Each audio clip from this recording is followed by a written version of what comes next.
What are your thoughts on being back in Madrid? How does it feel after all these years? The things that make this city special are still the same. It just feels really great to be back. One of the things that Taylor and I have talked about this week is how Madrid is the kind of city that makes you fall in love with living in a city. We're from small towns in Michigan. This is the first city that we'd ever lived in, and I mean, it just, like I said, it made me fall in love with living in a city. Before I moved to Mexico in 2017, I lived in Spain for 2 years. Every once in a while, here on my channel, I'll get a comment asking me to compare living in Spain and living in Mexico. Compared to Mexico, man, it's tough. It's tough, but we're doing it anyway. I am headed out on a little nostalgia walk back to around all the old places, all the old haunts, and I thought I'd do a little filming, at very least for myself, and just kind of remember what my life used to be like when I lived here in Madrid. This little walk down memory lane will include a look at my old apartment in Madrid and some life lessons learned in Spain that I took with me to Mexico. A long time ago, way back before I ever even considered moving to Mexico, way before I'd even heard of Querétaro, I decided, it was the senior year that Taylor and I were in college, and we decided that we wanted to go backpacking after graduation. So this is the hostel that Taylor and I stayed in the first time that we came to Madrid when we were backpacking here. Looks like it probably closed down during the pandemic, but there's something going on in there. Maybe it'll open again. That first backpacking trip was not enough for me. I decided that I wanted to keep traveling, keep living abroad, and I got a gig as an au pair, basically like a nanny for a family living outside of Madrid, like, I don't know, something like 40 minutes outside the city by public transport. This is the family I lived with, Veronica, Juan Luis, Carlos, and Pablo. They welcomed me into their home, and the experience changed my life. When I was here as an au pair, I met a bunch of people who were teaching English as part of a program called the North American Language and Culture Assistance, or the Auxiliares de Conversación. That's the name in Spanish. And I thought it seems like a pretty good gig. But I wasn't like an actual teacher, I was an assistant. So there was an actual teacher in the classroom, but I was helping with the English subjects in the bilingual public schools here. So I thought it sounded like a good gig, and after 3 months as an au pair, I went back to the US where Taylor was living and working in Indianapolis. He was a manager at a grocery store, and I was like, hey, I'm gonna go to Spain and teach English. Do you wanna come? And at the time he was waking up at like 3 a.m. to make donuts in the bakery. And he was like, yeah, count me in. So we moved here in September of 2015. Look, baby Alex and baby Taylor, their first night after moving to Madrid.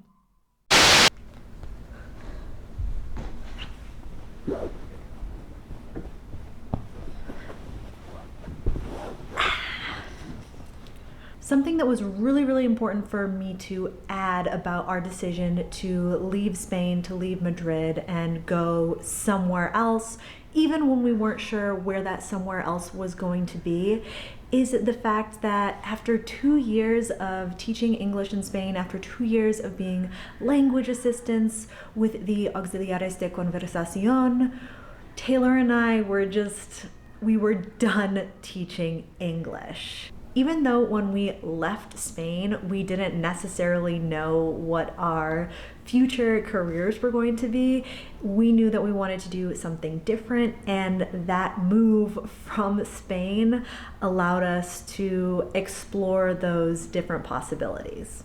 And I mean, here I am today making this YouTube video.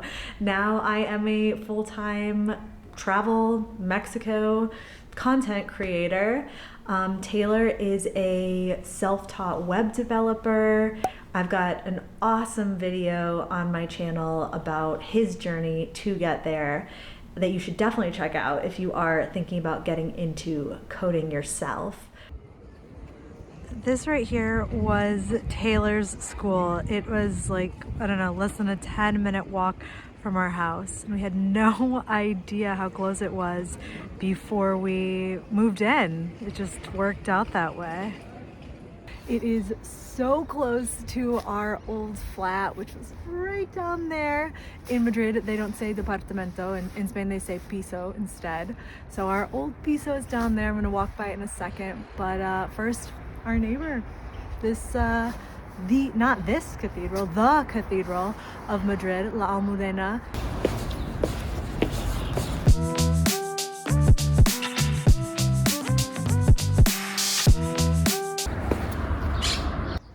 This is our old street, Calle Segovia, right by the old aqueduct that is now used as a road.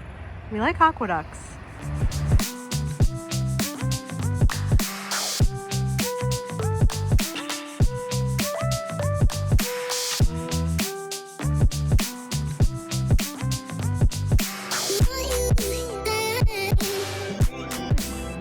There it is, our old front door. I will go around to the side so you can actually see which flat was ours. All right, there's our old building. You see the shades are drawn, not those. That window right there and the other window was our flat.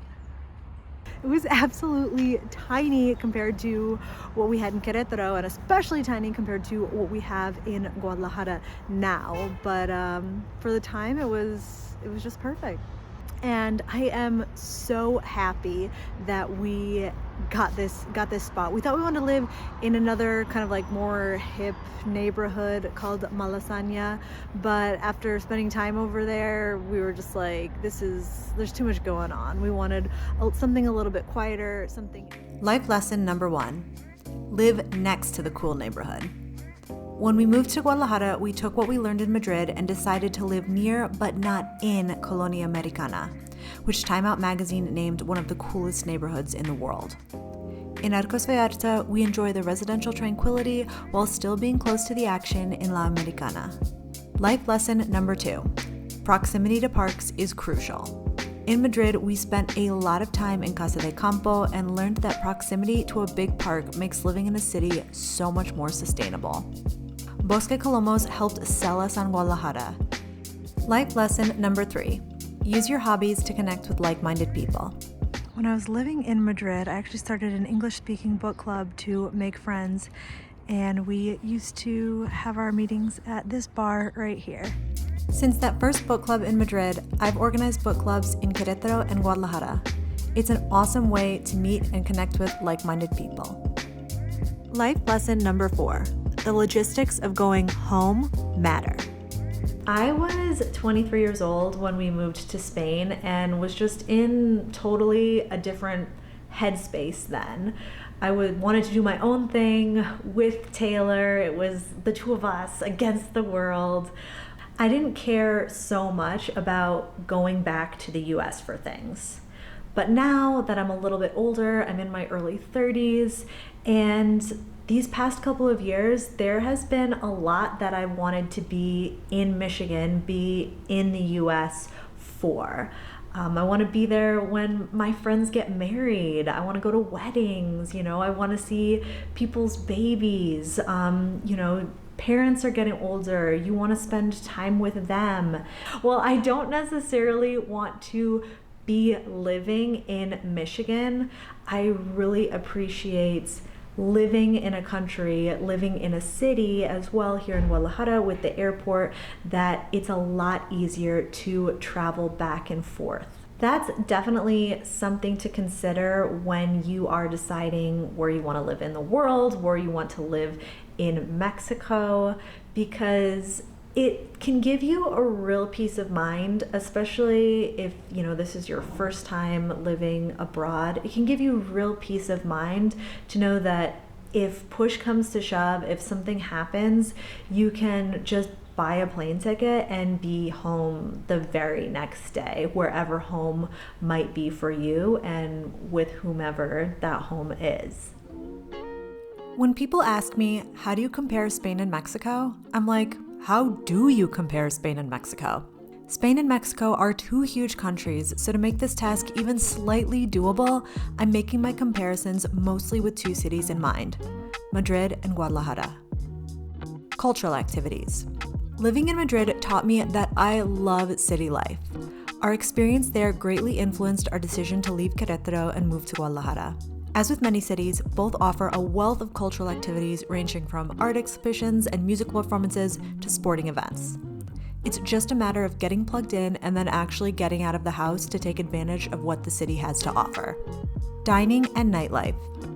Maybe you're thinking it costs way less to go out in Mexico, but Spain is one of the most affordable countries in Western Europe. Even on our €1,000 per month salaries, we were able to go out for tapas and wine whenever we pleased. It's really affordable to go out and eat and drink and have a coffee. I love the tapas culture. Since people tend to eat dinner later in Spain, sometimes not till 11 p.m. on the weekends, the nightlife gets going a little later too. In both Madrid and Guadalajara though, if you've got gas in your tank, you can stay out till sunrise. If you're thinking Spain and Mexico sound similar, here are two ways in which they majorly differ. First, public transportation. The public transport is amazing. I mean, like, you can get anywhere on the metro. The bus system's amazing.